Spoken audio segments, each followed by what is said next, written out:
much indeed.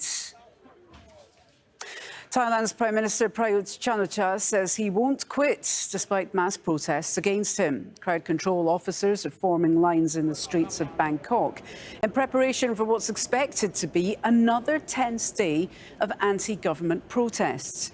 Demonstrators, mostly young people, have been defying a government ban on public gatherings.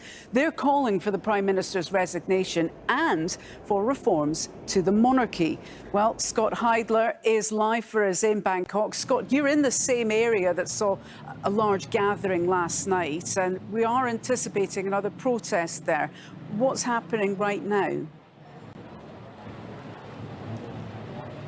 We are in that area, Hala, and right behind me you can see that row of those crowd control police officers, many who have been stationed around the area where we saw more than 10,000 protesters gathering. It started small in the afternoon and grew quite large and then ended peacefully at 10 p.m. on Thursday evening. But what they have done to prevent this from happening again, so the plan today, Friday, was a gathering again at 5 p.m., which is right now, in the same area. So what the police have done is they've set up barricades like this behind me, all major avenues going into that intersection where we saw those people gather, the protesters gather last night, at least a kilometer on each side.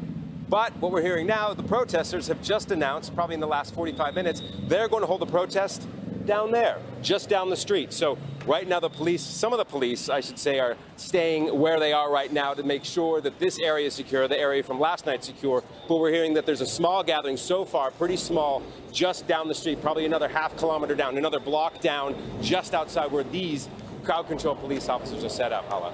And Scott, the Prime Minister does appear to be standing his ground about that emergency decree. What more has he been saying? Yes, he said that this morning, Friday, he had held a special cabinet meeting, cabinet session, emergency cabinet session.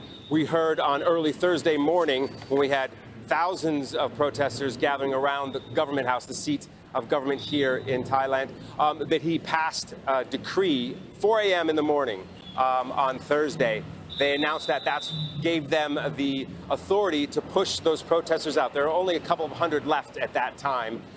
But today he kind of explained why. He said that there was a threat of violence, that the security of this nation is under threat, and that's why he enacted this emergency law. So essentially, any of these protesters that gathered today, and like we saw last night, over 10,000, they can be arrested for simply doing that, because right now, with this emergency decree, any gathering, political gathering more than 5 people is illegal. And clearly that happened last night. And it seems as though, at least maybe on a smaller scale, because we've had this kind of cat and mouse, on a smaller scale, it sounds like that's starting right now, Hala. But again, those early days, we've got a rainy, early shakes. It's a rainy Friday afternoon, so it'll be interesting to see just how many people they can get there. But one thing the protesters have done is they've caused the authorities to do what we see behind us, and that is lock down a large section of central Bangkok. Okay, lots to keep track of. We'll leave you for now. That's Scott Heidler reporting live from Bangkok.